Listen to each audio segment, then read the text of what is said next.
Hello guys, मेरा नाम है परवेज सेफी। आप देख रहे हैं टेक्नो परवेज। आज हम बात करेंगे जावा के एडवांस फीचर के बारे में, identifying the feature of Java. तो सबसे पहले हम बात करेंगे about the simple object oriented. तो पहले हम सिंपल के बारे में बात करेंगे। तो सिंपल क्या है? जावा एक सिंपल लैंग्वेज है क्योंकि यह सी और सी प्लस प्लस प्रोग्रामिंग के सिंटैक्स और इन दोनों प्रोग्रामिंग लैंग्वेज के बहुत सारे फीचर को इनहेरिट करता है। मतलब कि इन दोनों प्रोग्रामिंग लैंग्वेज के सिंटैक्स और फीचर जावा में यूज होते हैं। जो पर्सन सी और सी प्लस प्लस थोड़ा बहुत भी जानता है वह जावा आसानी से सीख सकता है। जावा लैंग्वेज में ऐसे बहुत सारे फीचर को रिमूव कर दिया गया है जो सी और सी प्लस प्लस लैंग्वेज में कॉम्प्लेक्स थे, जिसे सीखना बहुत ही मुश्किल था गाइस। तो गाइस हम बात करेंगे ऑब्जेक्ट ओरिएंटेड के बारे में। तो गाइस ऑब्जेक्ट ओरिएंटेड जो है, जावा एक ऑब्जेक्ट ओरिएंटेड प्रोग्रामिंग लैंग्वेज है। मतलब कि जावा प्रोग्राम क्लास और ऑब्जेक्ट के कंसेप्ट को यूज करता है। जावा में सभी चीज ऑब्जेक्ट होती है।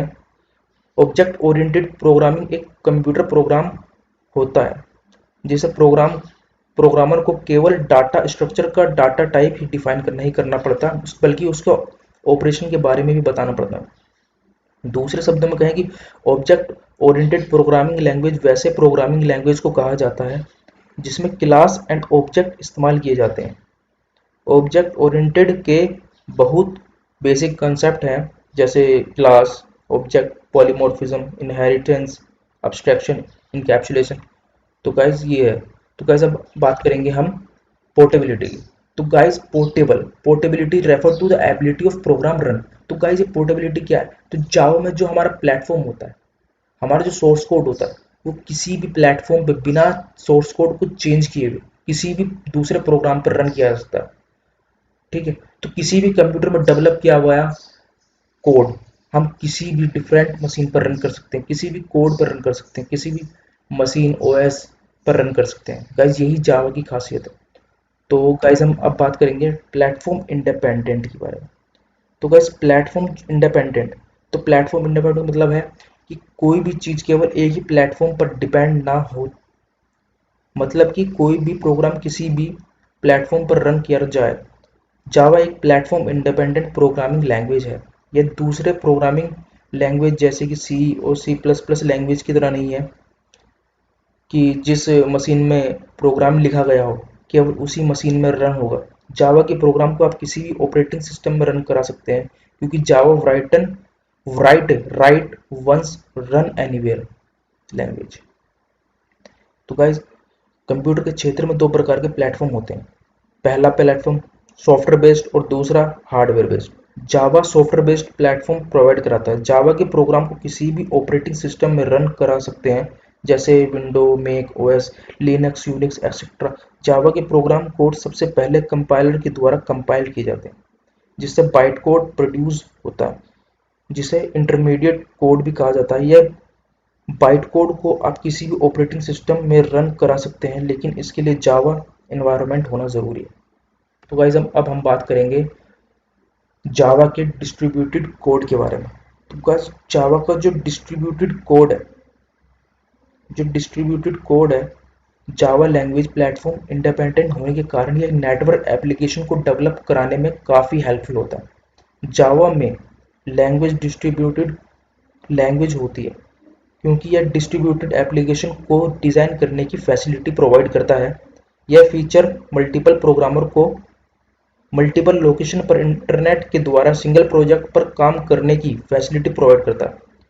गाइस एक प्रोग्रामर दूसरे प्रोग्रामर के कोड के फाइल को उसकी मेथड कॉलिंग के द्वारा एक्सेस कर सकता है।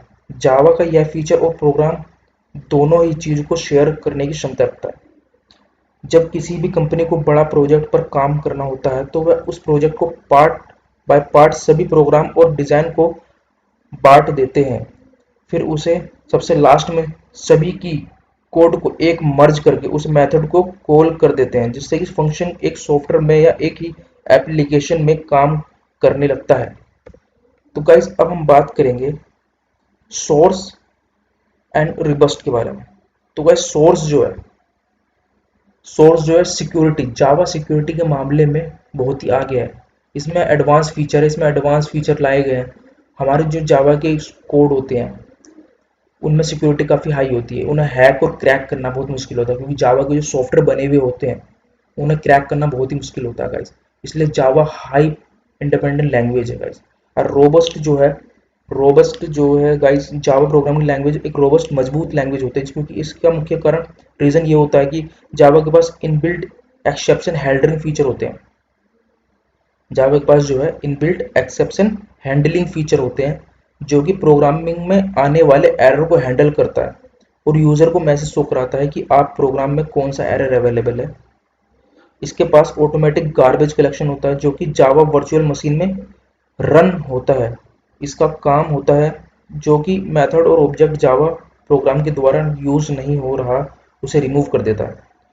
तो गाइस मैं आपको बता दूं, रोबस्ट एक इतनी सिक्योरिटी वाला वो है, यह एक स्ट्रॉन्ग मेमोरी मैनेजमेंट का इस्तेमाल कराता है। मतलब कि जावा फ्री मेमोरी को ऑटोमेटिकली डेडलोकेट कर देता है, जैसे बहुत सारे प्रोग्रामिंग लैंग्वेज में होता है। यदि आप कोई एरे बनाते हैं, मान लीजिए आप कोई एरे बनाते हैं और उसका साइज 5 देते हैं, तो वह एरे 5 गुना एक्स साइज को डाटा टाइप इन बाइट में मेमोरी का एलोकेट कराता है। जो 5x साइज है उसे डाटा को बाइट में मेमोरी एलोकेट कराता था। अगर उतना मेमोरी यूज भी नहीं हुआ तो एलोकेट ही कराता था।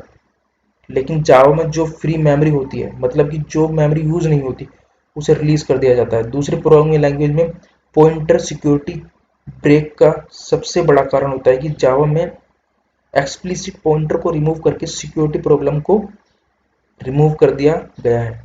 तो गाइस अब हम बात करेंगे मल्टी थ्रेड। तो गाइस मल्टी थ्रेड क्या है? तो कोई मल्टी थ्रेड जो प्रोग्रामिंग लैंग्वेज को एक सपोर्ट करता है। मल्टी थ्रेड का मतलब होता है वैसे प्रोग्राम जिसमें एक से ज़्यादा टास्क परफॉर्म हो रहे हो। जावा लैंग्वेज में आप एक साथ ज़्यादा से ज़्यादा टास्क परफॉर्म कर सकते हैं। दूसरे टास्क को परफॉर्म कराने के लिए आपको पहले टास्क का ख़त्म होना वेट नहीं करना पड़ता। मल्टी थ्रेड का सबसे बड़ा फ़ायदा यह है, यह सभी थ्रेड के लिए स्पेशल मेमोरी ऑक्यूपी नहीं कराता, मतलब कि स्पेशल मेमोरी स्पेस नहीं लेता। यह कॉमन मेमोरी एरिया को शेयर कराता है, जिसके प्रत्येक थ्रेड अपना अपना टास्क स्टोर करते हैं। तो गाइज ये थी advance of feature Java. Okay guys.